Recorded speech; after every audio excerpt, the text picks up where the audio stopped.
17장. 대접을 들고 있던 7 천사 중 하나가 내게 와서 이렇게 말하였습니다. 나를 따라오너라. 많은 물 위에 앉은 큰 창녀가 받을 심판을 내게 보여주겠다. 세상의 왕들이 그 여자와 함께 음란한 죄를 짓고 온 세상 사람들도 그녀가 주는 음란의 포도주에 취하였다. 그리고 천사는 성령의 도우심으로 나를 사막으로 이끌고 갔습니다. 거기서 나는 붉은 짐승 위에 올라타고 앉아있는 한 여자를 보았습니다.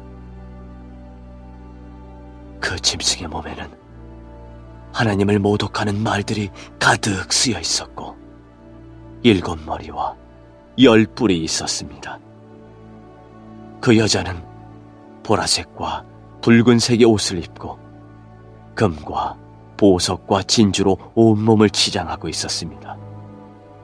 그리고 손에는 금잔이 하나 들려 있었는데 그 안에는 음란하고 더러운 것들과 악한 것들이 가득 담겨 있었습니다. 그 여자의 이마에는 수수께끼 같은 의미를 담은 이름이 하나 새겨져 있었습니다.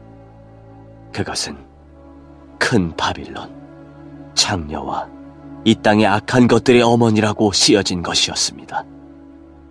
그 여자는 예수님의 증인들의 피와 성도들의 피를 마시고 취해 있었습니다. 나는 그 여자를 보면서 소름이 오싹 끼쳤습니다. 그러자 천사가 내게 이렇게 말하였습니다. 왜 놀라느냐? 이 여자가 누구이며 또 이 여자를 태우고 있는 짐승이 무엇을 의미하는지 내가 가르쳐 주겠다. 내가 본 짐승은 전에는 살아 있었으나 이제는 죽었다. 그러나 곧 다시 살아나 끝없는 구덩이에서 올라왔다가 영원히 멸망하게 될 것이다. 세상이 창조된 이래 생명책에 기록되지 않은 사람들은 그 짐승을 다시 보고 놀랄 것이다. 왜냐하면 죽은 줄 알았던 짐승이 다시 나타났기 때문이다. 이것을 이해하려면 지혜가 필요하다. 내가 본 짐승의 그 7 머리는 여자가 앉아있는 7 언덕과 7 왕을 뜻하는 것이다. 그 중에 이미 5 왕은 죽었고 한 왕은 살아있으며 7째 왕은 아직 오지 않았다. 마지막에 올 이 왕은 잠시 동안만 통치하게 될 것이다. 이전에는 살아있었으나 지금은 죽은 저 짐승은 8번째 왕이다. 이미 그는 7 왕 가운데 하나이며 곧 멸망하고 말 것이다. 내가 본 짐승의 그 10 뿔은 10명의 왕을 가리킨다. 이 왕들은 아직 통치를 시작하지 않았다. 그러나 잠시 동안 짐승과 함께 다스릴 권세를 받게 될 것이다. 이 왕들은 한 목적을 가지고 짐승에게 자기들의 능력과 권세를 줄 것이다. 그들은 어린 양을 대적해 전쟁을 일으킬 것이다. 그러나 결국 만왕의 왕이시요 만주의 주님이신 어린 양이 승리를 거두고 부름받아 선택된 충성된 주님의 병사들도 승리할 것이다. 천사는 다시 내게 말했습니다. 내가 본 물, 창녀가 앉아있던 그 물은 세계의 모든 민족과 나라를 가리킨다. 짐승과 그 10 뿔, 즉 10 왕이 창녀를 미워하여 그녀가 가진 것을 다 빼앗고 벌거벗겨 그녀의 살을 먹으며 그녀를 불에 태워 죽일 것이다. 하나님께서는 10 왕들이 짐승에게 권력을 넘겨주는데 한마음이 되게 하여 그분의 뜻을 이루어 가실 것이다. 하나님이 계획하신 모든 일이 다 이루어질 때까지 그들이 통치할 것이다. 내가 본 그 여인은 이 세상 왕들을 다스리는 큰 도시를 뜻한다. 18장. 그 후에 나는 다른 한 천사가 하늘에서 내려오는 것을 보았습니다. 이 천사는 큰 권세를 가졌는데 그 영광의 광채 때문에 온 땅이 환하게 밝아졌습니다. 그 천사는 위엄 있는 목소리로 크게 외쳤습니다. 큰 성 바빌론이 무너졌다. 귀신의 소굴이 되고 악한 영들과 불결하고 흉측한 새들의 동굴이 되었구나. 세상 모든 사람들이 음란의 독주에 취하고 세상 왕들이 그녀와 함께 음란한 죄를 짓는구나. 또 세상 장사꾼들도 그녀의 사치에 힘입어 큰 부를 누리는구나.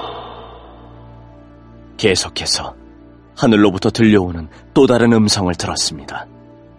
내 백성들아, 그 여자의 죄에 빠져들지 말고 나와라.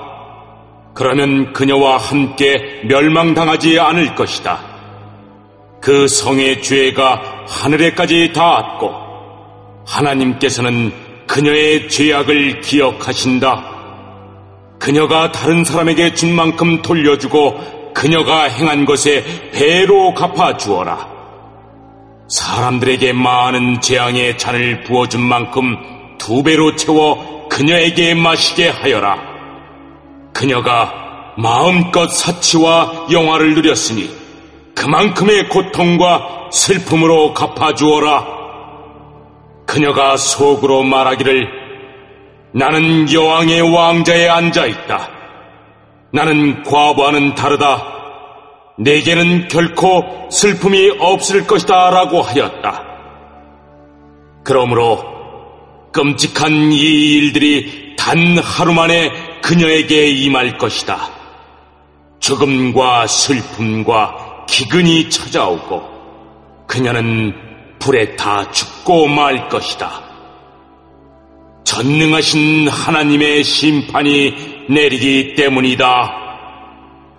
그 여자와 함께 음란한 죄를 짓고 사치를 일삼던 세상의 왕들은 그녀의 몸이 불에 탈 때 피어나는 연기를 보고 슬퍼하며 목 놓아 울 것입니다.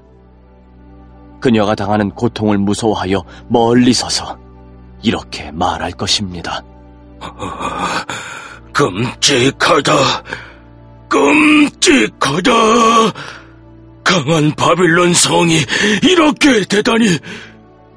순식간에 멸망이 찾아왔구나.